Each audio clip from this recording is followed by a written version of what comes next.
I am 75 years old, and just a few months ago, I truly felt old. I don't say this because of the grey hair or wrinkles, but because of a deep sense of exhaustion. I would get up without energy, as if I hadn't slept all night. I'd walk a few steps and already feel the need to sit down. I had no desire to move, talk much, or do anything.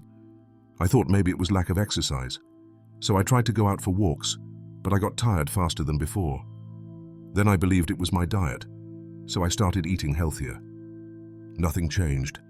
My stomach hurt after almost every meal, my abdomen would bloat, and many nights I'd fall asleep feeling full, uncomfortable, nauseous, or unable to rest well. My wife told me it was normal. "It's just things that happen with age," she kept saying. And it's true that the body changes with the years. But I felt there was something more, something slipping away from me. It wasn't just fatigue. It was as if my body was fighting something I couldn't identify, like it was slowly shutting down. And it was that feeling, the feeling of losing myself, that made me start investigating, asking questions, looking for answers beyond what the usual doctors told me. What I found surprised me, and I want to share it with you because maybe you are feeling the same way. Perhaps you're tired without reason or have digestive issues with no clear diagnosis. Maybe, like me, you're hearing it's normal for your age, but deep down you know something isn't right. So before I continue, let me ask you a question. How old are you? And which country are you watching me from? Leave it in the comments. I would love to know where you're joining me from, and if this story sounds familiar to you too. Because if there's one thing I've learned over these years, it's that wisdom is shared, and so is health. I clearly remember the day I first heard those two words, fatty liver. It was during a routine checkup, nothing special. I'd been feeling a little tired lately, but nothing out of the ordinary. I had a bit of a belly, yes, but I thought that was just part of getting older. You know, we all get rounder over time. The doctor looked at my tests, frowned slightly and said, "You have a somewhat overloaded liver. It looks like fatty liver." He said it without drama, without going into detail. Then he changed the subject and recommended I lose some weight and move more. Nothing else. No diet, no guide, no clear explanation. I left the appointment without really understanding what it meant. I didn't pay much attention until I got home and started researching on my own. And that's when I really got scared. I started reading that fatty liver doesn't always show symptoms, but can lead to much more serious problems. Liver inflammation, chronic damage, even cirrhosis, even if you've never had a drop of alcohol. That surprised me. I'm not a drinker, never have been. But there it was, an essential organ beginning to fail, without me knowing it. I also read that the liver is one of the most noble organs we have. It's like a filter. It cleans the blood, breaks down toxins, helps digestion. If it's overloaded, the whole body feels it. It gets tired, inflamed, loses energy. Suddenly, many things I'd felt in recent months, the fatigue, heaviness after eating, occasional dizziness, started to make sense. I asked myself, why hadn't anyone told me about this before? Why aren't we warned when it's still possible to reverse it before it becomes serious? The answer hurt. Often, what you don't see, you ignore. Fatty liver doesn't hurt, doesn't cause fever, doesn't confine you to bed. It just quietly wears you down, and it most commonly appears after 50 or 60 years of age. Because of diet, sedentary lifestyle, excess sugar, years of eating poorly without realizing it. We almost always discover it late, when it's already established. And even then, doctors tend to minimize it, as if it were a minor issue. But it's not. When the liver starts to fail, the whole body suffers the consequences. That day changed many things for me.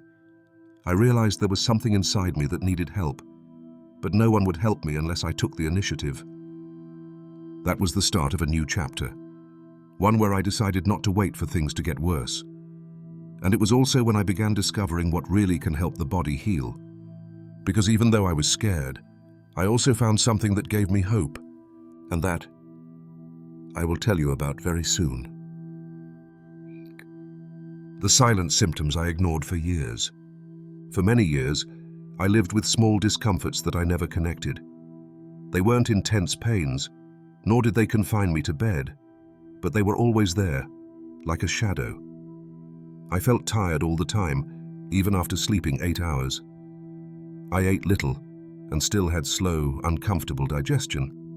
My belly bloated easily, especially after lunch, and afternoons felt heavy, like I had sand in my eyelids and a brick in my stomach. I became more irritable, more impatient.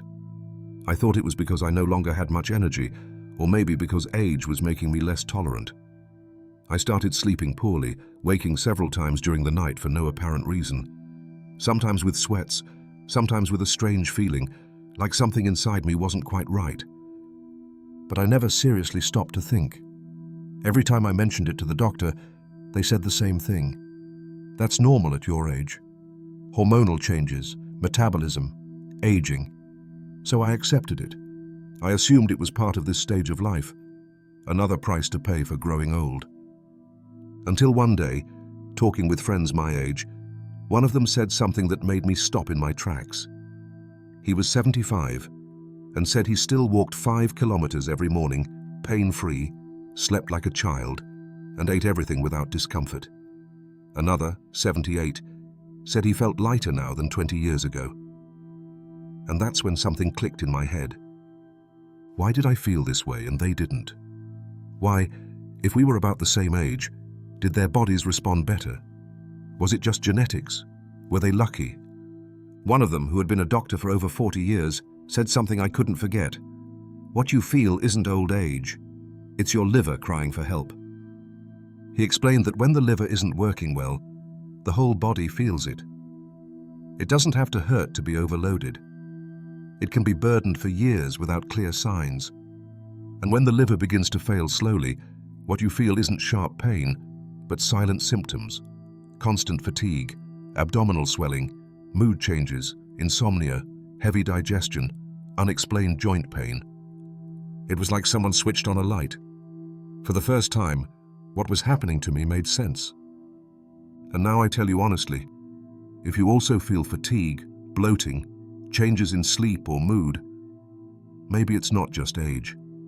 Maybe your liver is trying to tell you something. Listen to it, because the sooner you do, the easier it is to help it recover. And that's exactly what led me to the discovery I'll share in the next part. Something so simple, so natural, that I almost feel embarrassed for not having tried it before. Tank. What did not work? Diets, pills, useless advice. For years, I did what everyone does when they start feeling unwell. Follow advice to the letter. I changed my diet, stopped eating red meat, reduced sugars, started taking joint supplements sold in pharmacies or supermarkets. They talked about glucosamine, chondroitin, certain vitamins. And I, hoping to feel like before, took them daily, religiously. They also recommended walking more. Movement is health, they said. So I went out every day for a walk around the neighborhood, even when my body begged me to sit down. But instead of improving, every step was further proof something was wrong. My knees creaked. Climbing a small hill, my hip hurt. I forced myself to move, but by the end of the day, I was more inflamed than before. And diet wasn't the magic solution they promised either. I quit fried foods, processed foods, cold cuts. I ate vegetables, fruits, foods called anti-inflammatory. But the pain didn't go away. The body didn't change. I felt like I was doing everything right, yet still being punished. Added to this were the usual tips. Do yoga, drink green tea, meditate. Don't think so much about the pain. And though many of these things can help some people, in my case, they were just patches. Half-hearted attempts that didn't reach the root of the problem. One day, frustrated, I saw a new doctor. I wasn't looking for a miracle cure, just to understand what I was doing wrong. And it was the first time someone spoke honestly to me. He looked me in the eyes and said, "Your liver doesn't just need good intentions, it needs direct help. The pain you feel is internal inflammation, and it won't calm down just by walking or eating healthy. You need something that acts on the origin, not just the symptoms. That phrase stayed with me for days. I had always thought of pain as something in the bones, in the joints.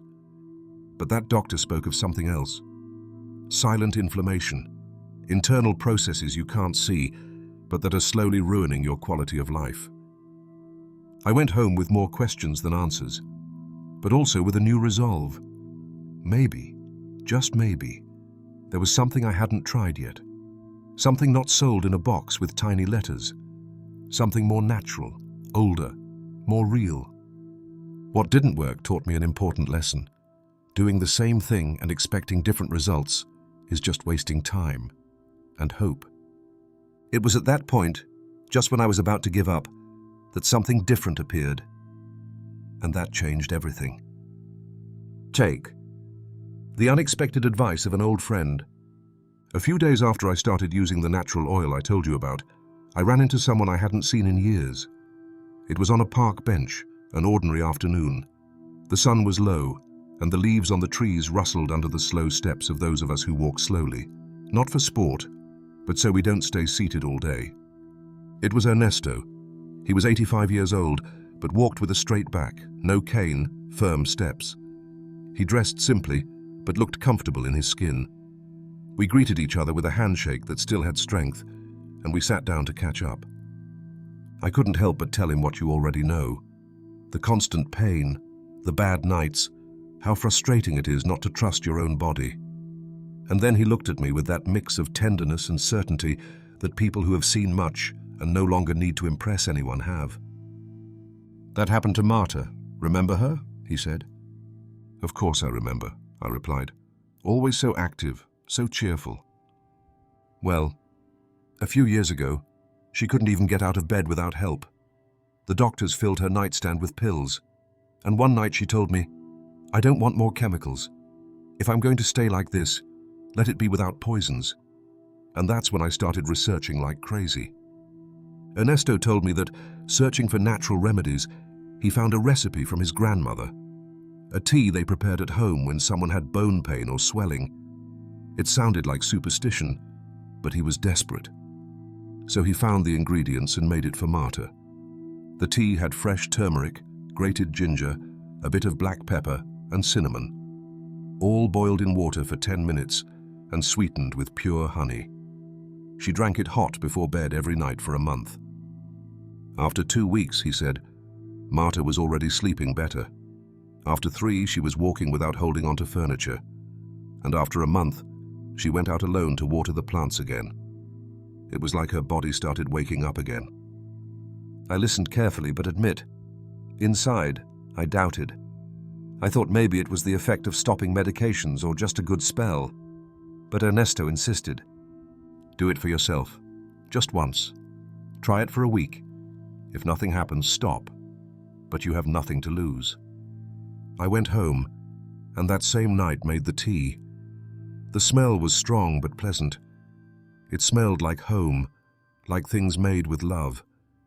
And that first cup didn't change my life immediately, of course, but I felt something, a warmth that wasn't just physical.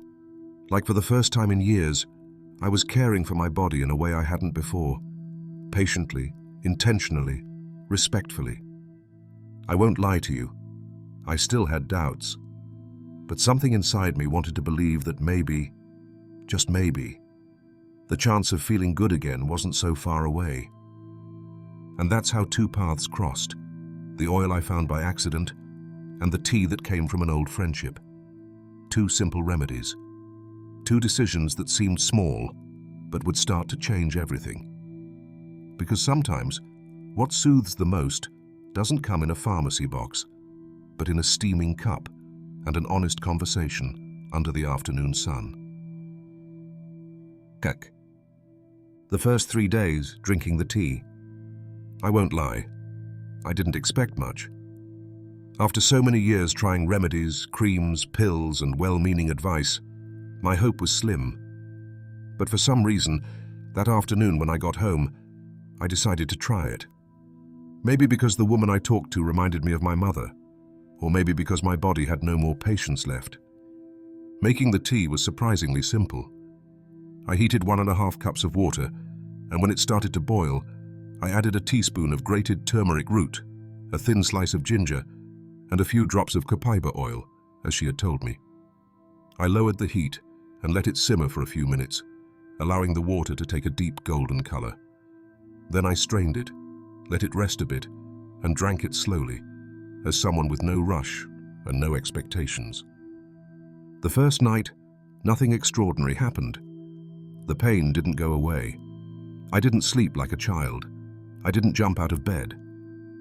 But something was different. I couldn't say what. Maybe I didn't feel as bloated as usual. Maybe I didn't need to take an antacid before sleeping, like I usually did. On the second day, I repeated the preparation in the morning. This time, I added a pinch of black pepper, as I had read it improves turmeric absorption. I drank the tea calmly right after breakfast and felt a slight improvement in digestion for the rest of the day. Less heaviness, less gas. I moved with a little more ease. It wasn't magic by any means, but it was different. And after so long with no change, that was a start. On the third day, something happened that made me pause. I woke up before the alarm clock and realized I had slept straight through, without waking every 2 hours from pain, without tossing and turning in bed looking for a less uncomfortable position. That hadn't happened to me in a long time. I sat on the bed and stretched. I still had discomfort, yes, but it was more bearable. I got up more easily than usual, and for the first time in weeks, I didn't have to lean on the hallway wall to get to the kitchen. It was as if my body was sending a very subtle signal. This could work. It wasn't a miracle. Not the first day, nor the second, nor even the third. But something was moving inside me. Something was starting to change. And that, for someone who had already resigned himself, was the best gift he could receive. So I continued, not out of blind faith, nor desperation, but because I had felt a spark, a small but powerful sign. Hope was beginning to awaken. Doug. I don't know if you also count the days when you start something new, but I did. Since I began using the oil, I wrote down in a notebook how I felt each morning. The first day was calm, no big changes. The second, I slept a little better. By the third, I noticed my hands didn't swell as much upon waking, but it was the seventh day that stayed etched in my memory. That day, I woke up without pain, not without stiffness, not with a little less discomfort, without pain. I sat on the edge of the bed, waiting for the usual sharp pain in my hip. It didn't come. I put my feet on the floor carefully, stood up, and there was no complaint. I walked to the kitchen without leaning on anything. I opened the window, took a deep breath. It wasn't just the body. I felt something different inside, as if an invisible burden had been lifted. I was clearer, more awake, more me. I hadn't felt so present in a long time, and that's priceless. That same day, my wife looked at me from the breakfast table and said, "You look different. What are you doing?" "Nothing special," I replied, smiling with a little guilt. "Just an oil a lady at the plaza recommended." She was the first to notice I walked straighter, that I had a better mood, that I got up earlier, that I didn't look for a chair every 20 minutes. She was also the first to say something that touched me deeply. "I haven't seen so much light in your face for months." A week later, I went to my scheduled medical checkup. The doctor took my blood pressure, checked my mobility, looked at the blood tests I had done earlier. He looked at me with a furrowed brow, confused. "What did you do? Your levels are stable. The inflammation has gone down. You're sleeping better, right?" I didn't tell him about the oil. Not yet. I wanted to be sure. Didn't want to sound like someone swept up by a fad. But while he took notes with surprise at the results, I thought, this works, and it's not placebo. It's real. And yes, I know it may sound exaggerated. I know. I'm not here to sell you anything or promise miracles. What happened to me wasn't magic. It was simply nature well used. something that has been around for centuries, waiting for someone to rediscover it. Sometimes we forget that the body has its own wisdom, that if we give it the right things, it can repair, balance, and recover. Pain is not a sentence, it's a signal. And when you listen to that signal with respect and act carefully, things change. That 7th day, I felt like I was 60 again. Not younger, not stronger, but freer. And when you feel freedom inside your own body again, everything else starts to fall into place by itself. Chang, what I learned about the liver and how to care for it. There's an organ in our body that we rarely talk about, but that does so much for us every second of the day: the liver. For many years, I didn't even think about it. If it doesn't hurt or bother, you assume it's fine. But when I started reading more about how to care for my joints naturally, I discovered that everything we consume, absolutely everything, first passes through the liver, and that made me stop. The liver is our main filter. It processes medications, fats, sugars, alcohol, and even natural supplements we take trying to feel better. It's like the silent guardian of our well-being, and many times we overload it without realizing it, especially in old age. The first thing I learned is that the liver ages with us, and from 60 years on, its ability to regenerate begins to decrease. That doesn't mean it's doomed to deteriorate, but it does mean we have to help it more than before. One of the most harmful things for the liver is sugar. Not just the kind we add to coffee, but the hidden sugar in processed foods, white bread, breakfast cereals, packaged juices, and even light products that claim to be healthy. The liver converts excess sugar into fat, and that fat accumulates, inflames, and weakens it. There are also saturated fats, fried foods, cold cuts, processed meats, industrial butter. All of that overloads the liver. And although it may seem harmless to have just a little, because at this age you have to enjoy, the truth is that small daily pleasures can become a cumulative punishment for the body. And of course, alcohol, even in small amounts, leaves a mark. Especially in older adults, where metabolism slows down. A single glass a day can be too much if the liver is already compromised. But not all news is bad. There are foods that help, a lot. I discovered that bitter fruits like grapefruit, lemon, or even pomegranate are wonderful for stimulating liver function. Also, dark leafy greens like spinach, broccoli, and arugula naturally cleanse the body. And infusions were a great discovery. Drinking dandelion tea, milk thistle, or turmeric helped me feel lighter, with better digestion and less overall inflammation. It wasn't magic or immediate, but after a few weeks, I noticed my body was working more smoothly. Besides food, there are simple habits that make a big difference. Drinking enough water during the day, having a light dinner, avoiding eating until full, and respecting sleep hours. Sleeping well helps the liver perform its nightly cleansing function, something I ignored for many years. Today I understand that caring for the liver isn't just for those with medical problems. It's a silent investment in a lighter, healthier old age, less dependent on pills.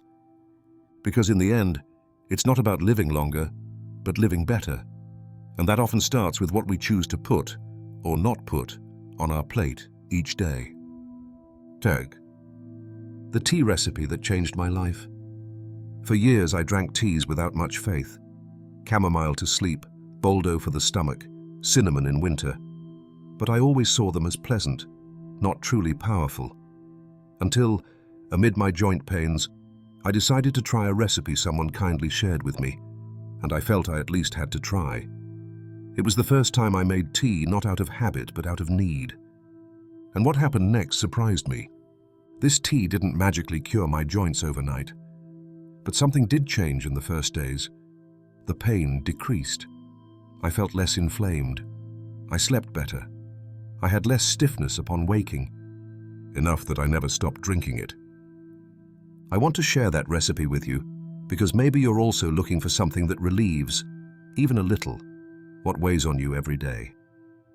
Ingredients: 1 teaspoon of turmeric powder, or a small piece of fresh root if available. 1/2 teaspoon of grated ginger, A pinch of black pepper activates turmeric absorption. Juice of half a lemon added at the end. 1 teaspoon of natural honey, optional to taste. 2 cups of water. Step-by-step preparation. Heat. 2 cups of water in a small pot. When it starts to boil, lower the heat and add turmeric, ginger and pepper.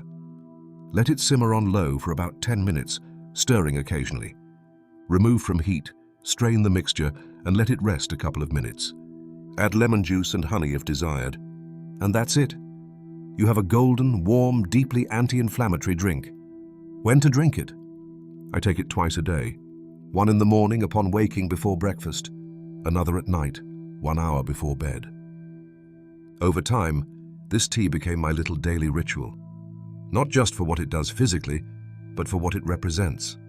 An act of constant, conscious self-care.